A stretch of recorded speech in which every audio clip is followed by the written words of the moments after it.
پر اسرار قوتوں والی ایک مقدس انگوٹھی، ایسی انگوٹھی جس سے نہ صرف انسان اور حیوان بلکہ جنات بھی قابو میں آ جاتے۔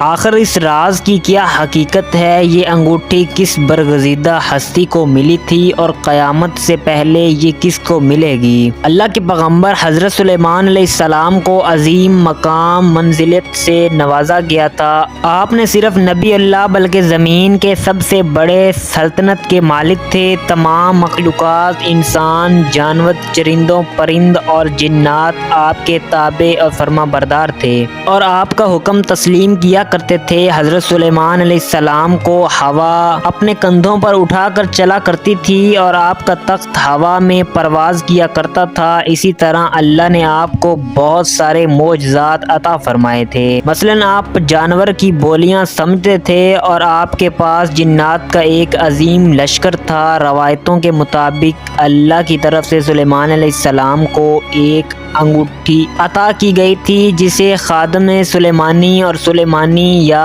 انگشتری سلیمان بھی کہا جاتا ہے۔ اس انگوٹھی کو پہن کر آپ اپنی وسیع حکومت و سلطنت کو نہایت ہی آسانی سے چلایا کرتے تھے۔ آپ کی اس انگوٹھی کی تاثیر یہ تھی کہ تمام مخلوقات اس انگوٹھی کی طرف کھینچے چلے آتی تھی اور وہ آپ کے تابع تھے۔ اس انگوٹھی میں ستارے جیسی چمک اور کستوری جیسی خوشبو تھی۔ کہا جاتا ہے کہ اس انگوٹھی کو حضرت جبرائیل علیہ السلام اس زمین پر جنت سے لائے تھے اور اس انگوٹھی پر جو نگینہ لگا تھا اس پر حضرت سلیمان کی ایک خاص مہر بھی لگی تھی۔ اس نقشے میں 8 کوشے تھے جس میں یاقوت چڑھا تھا، جبکہ بعض مورخین نے لکھا ہے کہ اس نگینے پر لا الہ الا اللہ محمد رسول اللہ لکھا تھا۔ اس کلمے کی برکت سے ہی تمام حضرت سلیمان علیہ السلام کے تابع فرما بردار تھے۔ حکومت کے تمام معاملات اس انگوٹھی کے ذریعے چلایا کرتے تھے۔ جب کبھی بھی وہ انگوٹھی آپ کے ہاتھ میں نہ ہوتی تو آپ کو سکون محسوس نہیں ہوتا تھا۔ روایت ہے کہ سلیمان علیہ السلام جب بیت الخلاء جاتے تو اس پاک انگوٹھی کو اتار دیا کرتے تھے، لہٰذا ایک دن جب آپ بیت الخلاء گئے تو سخر نامی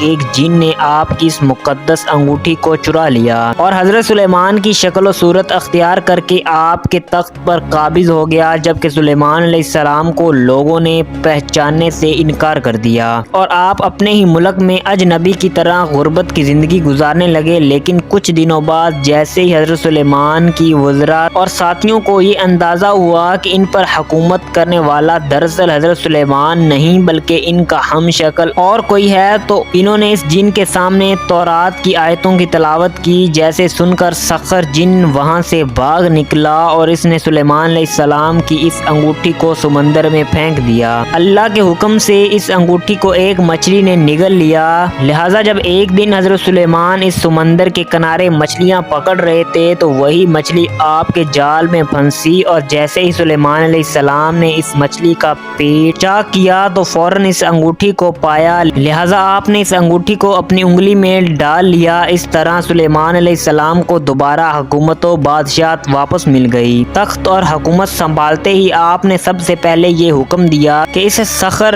جن کو، جو ایک سرکش مخلوق ہے، جہاں کہیں بھی ہو گرفتار کر کے لاؤ، لہٰذا اسے قید کر لیا گیا اور پھر حضرت سلیمان نے اسے لوہے کے صندوق میں بند کر دیا اور اس میں کفن لگا کر اس سمندر کی گہرائیوں میں پھینک دیا۔ قیامت تک وہ جن اس صندوق میں قید رہے گا۔ حضرت سلیمان علیہ السلام کی وفات کے بعد آپ کی وہ انگوٹھی کہیں غائب ہو گئی اور پھر تاریخ میں وہ انگوٹھی کس کے پاس پہنچی اور کہاں گئی اس کے متعلق کوئی شواہد نہیں ملتے۔ بعض علماء اس واقعے کا انکار کرتے ہیں اور ان کا ماننا ہے کہ سلیمان علیہ السلام کی حکومت و بادشاہت کی وجہ انگوٹھی نہیں تھی بلکہ حکومت انہیں اللہ نے اپنی فضل و خاص سے عطا فرمائی تھی۔ یہی وجہ ہے کہ امام ابن کثیر اور بیشتر علماء کرام نے اس واقعے کو من گھڑت قرار دیا ہے اور اسرائیلیات کا حصہ بتایا ہے۔ بہرحال حقیقت کا علم صرف اللہ تبارک و تعالیٰ کو ہی ہے۔